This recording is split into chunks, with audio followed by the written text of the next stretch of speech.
పెద్దమ్మ పలికేస్తివా మాకోసం కదిలొస్తివా నవరాత్రులు నడిసొస్తివా దశమి కట్ల దయసేస్తివా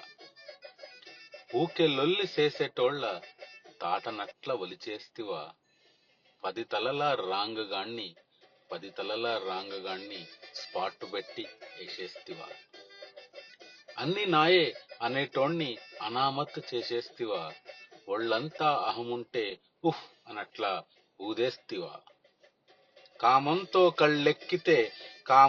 కళ్ళెక్కితే కాలి కింద నలిపేస్తివా టైగరల్లే పంజెత్తితే కూకనట్ల తొక్కేస్తివా అజ్ఞాతం ఇడిసిపెట్టి అసలట్లా చూపెడితివా ఆయుధాలు చేతికిచ్చి భారతాన్ని గెలిపిస్తివా బొమ్మలెట్టి గొల్లు చేస్తే నిజముగొచ్చి కూకుంటివా దిల్లు పెట్టి దండమెడితే సేయెత్తి దీవిస్తివా మా సొంటి మాములోళ్ళ మాట కూడా మన్నిస్తివా దసరా అని పోటెత్తితే దగ దగ దగ మెరిసేస్తివా